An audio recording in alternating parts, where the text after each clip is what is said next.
Welcome to the Joy Adventure. I'm Jeanette Joy Fisher, and today we have Joe DiLullo with us and a little bit of wine. Joe is from Temecula. How do you get from being a Marine to a wine maker and an expert on the wineries? Well, it was a long uphill road that I had to take. It's like, in the Marine Corps, they taught you how to climb the hill. So, what happened with me was I moved to Southern California. Actually, I was stationed in Southern California when I went in the Marine Corps in 1968. I was here at Camp Pendleton, and I was in the helicopter, in the air wing. I was a helicopter electrician and then a helicopter crew chief. And we used to fly over this valley all the time, and I never knew what it was. And it's interesting how from there in the late 60s, how I came full circle to move here in 1987 to the Temecula Valley. And just from that, if you're in Temecula, it's wine country. And you have to be involved. You can't live in Temecula and not be involved in the wine country or the wine industry in some form or fashion. It touches everybody in that area. Now, you once told me that the wine district in Temecula has more people within 90 minutes from the area compared to other wine districts in California? Yeah, my real estate background kind of gives me, the thoughts of traffic counts for commercial real estate and demographic studies. If you're going to open a business in some location, what's the demographic? What's the profile of your potential customer? And the Temecula Valley, if you look on a map, it is centrally located in Southern California. We are an hour away from the airport in San Diego. We're about an hour and 15 minutes away from downtown Los Angeles. We're about an hour away from the Newport Beach, Orange County area. We're about an hour and 15 minutes away from the Palm Desert, Palm Springs area. So within about a 90-minute drive, there's over 20 million residents that reside in that circle, in that sphere. And then, of course, being in the heart of Southern California, which is, it's a world-class vacation destination area. We get people in the Temecula wineries from all over the world that some people say, well, we went to San Diego to SeaWorld, or we went to Disneyland in Anaheim, or we went to Hollywood, and we learned that we were only about an hour and a half drive from a wine country. So we had to come here and see it and see what it's all about. So how many wineries are there in Temecula? There's about 35 wineries right now, and the reason I say about is because there are now several wineries that are what are referred to as virtual wineries, where someone came to Temecula because they enjoyed the lifestyle and they bought a home on 2.5 or 5 acres. To landscape their property, they put in a vineyard. Now, those people, 2.5 acres or 5 acres, really not suitable for a winery or a winery tasting room. But you could still make a few barrels of wine off of that every year. So what these people do is they've connected with other wine industry people that will help them care for their vineyard. When the grapes are ready to pick, they'll get the grapes picked, they'll put them through the winemaking process, and you can have your own barrels of wine. If you want to have it bottled with your own branding and label on it, we can do that for you. And then in Old Town Temecula, there is a property that is called The Collective. And they have them in different cities that are similar properties where people that don't have a winery and a tasting room but have wine with a label on it, you can go into The Collective and you can taste and try and buy their wines. So those are the smaller wineries. How large are the largest ones?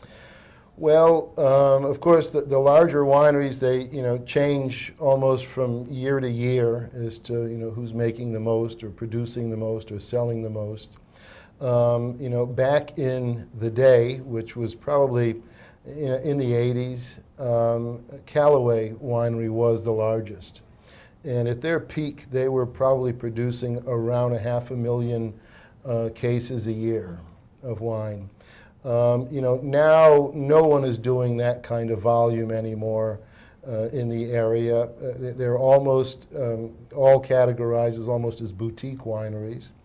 But I would say Wilson Creek is a large producer, and South Coast Winery is another large producer. And they probably produce, depending upon how you count it, anywhere from about 35 to 50,000 cases a year. And Wilson Creek is relatively new, isn't it? Wilson Creek, the Wilson family actually came to the area in 1996, and they opened their winery in '99, I believe it was. And it was an interesting story there because they went to the local banks to get some financing. And the banks said, no, you people are too far out away from the freeway. We don't believe that you're going to have success because of your location. And after going through some difficulties to get the place opened, they did open, and within 2 years, they had surpassed their 10-year projections on their financial plan. So they became a great success. That's cool for a family to do that. I know they all work together. And isn't the South Coast Winery new? South Coast Winery is new. They've been there for about 6 or 7 years now. And they've owned some vineyards before that in the area. And what they've done is a little bit different because they were one of the first to develop a winery and bring lodging to the neighborhood also, which is still a lacking commodity in the Temecula wine country. And the people that come to visit wine country would love to be able to stay in wine country, have events in wine country, weddings, and be able to stay in wine country. And there's just a lack of lodging right now.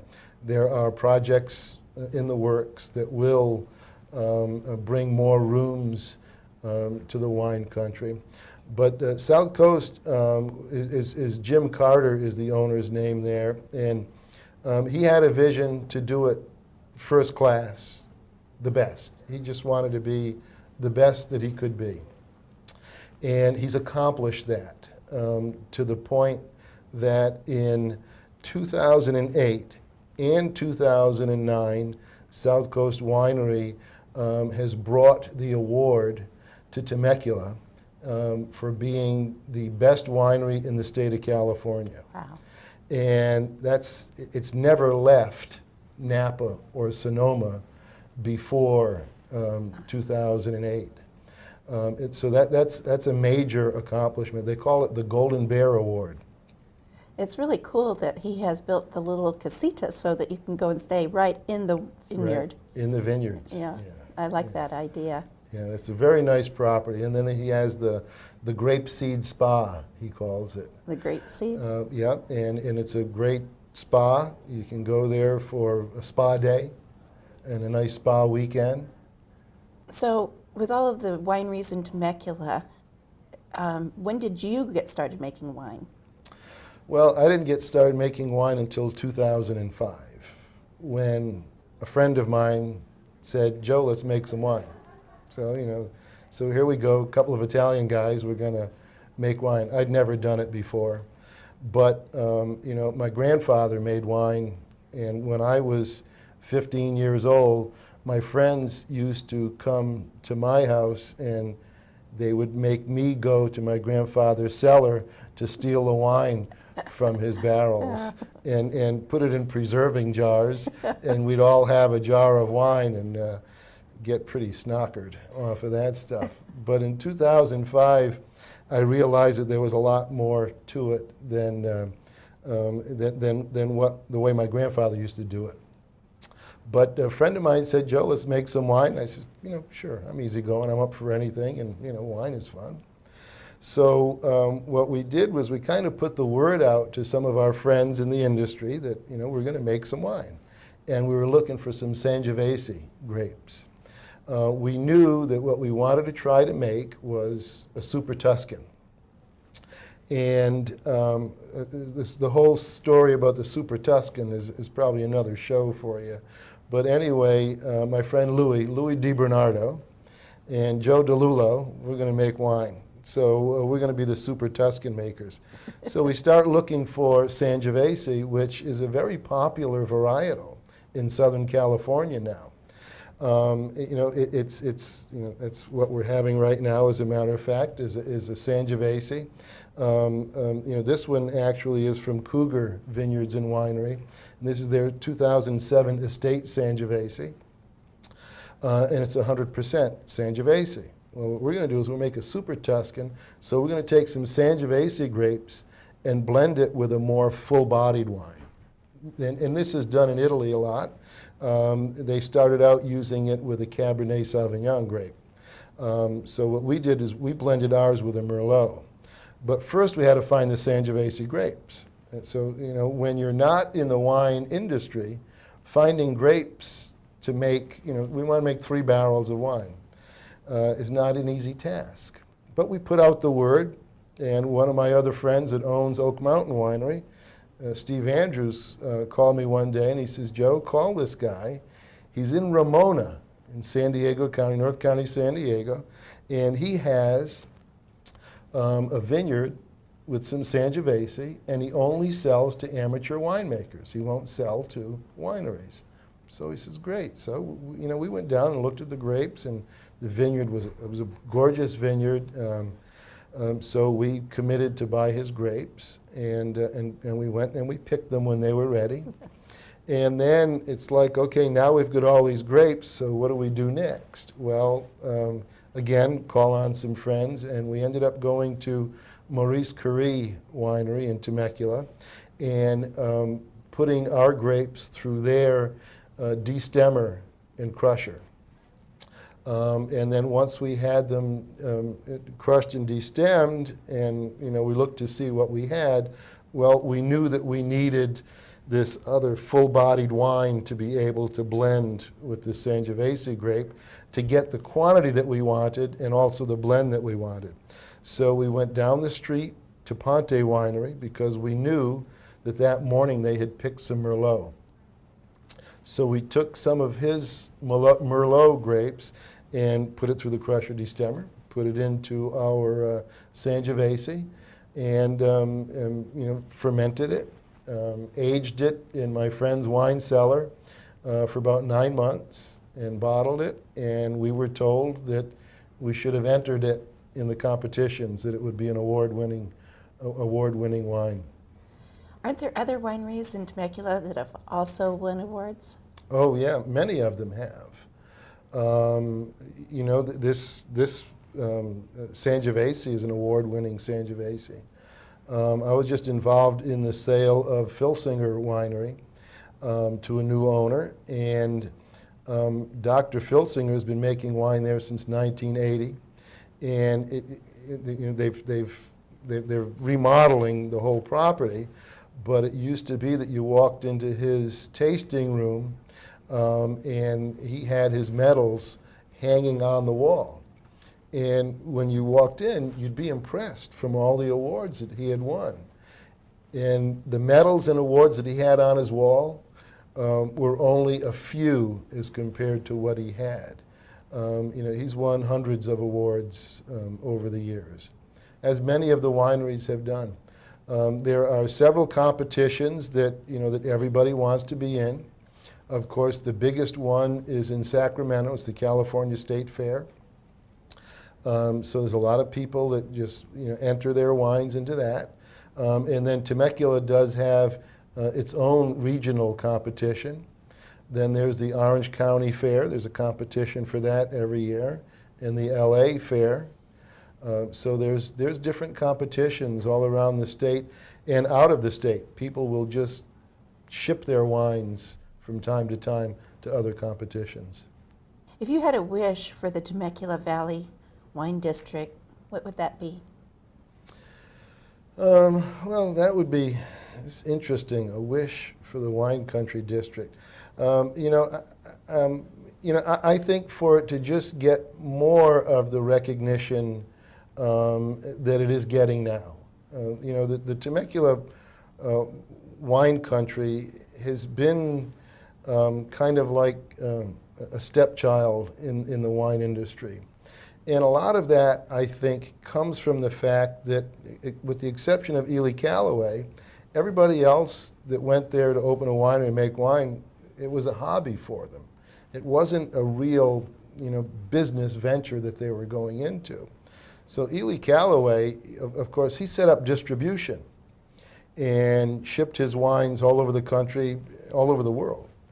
But the other smaller boutique wineries and mom and pop winemaker families, they didn't have that kind of financial power to do that. And they only started coming to be known about when people started to hear about Temecula. In 1988, which was a year after I got there, there were bumper stickers that, where in the hell is Temecula? No one heard of Temecula. Of course, Temecula at that time wasn't even a city. So, if you were on the news in LA, the weather, you didn't hear about Temecula or Murrieta or any of that area until the population started to grow. So I think it's just getting the recognition that they deserve is probably the wish that I would have for the Temecula Valley, which is now being known as Southern California wine country. Southern California wine country. That's really what it is. And just a few years ago, there was a committee at the Chamber of Commerce in Temecula. And they had this hospitality and tourism committee. And they said, we probably need to do away with this committee. We need to, pare down our budget and let's do away with this committee. But there were a couple of people there that said, well, what we should do is, instead of doing away with this committee, is we should probably create a convention and visitors bureau. Let's take it in the other direction. And instead of stepping away from this as a Chamber of Commerce, let's push it in the other direction. And they did that. And of course, the Temecula Valley is home to the Pechanga Resort and Casino, which is a big property. They have over 500 rooms there, and they have the largest casino in the state of California.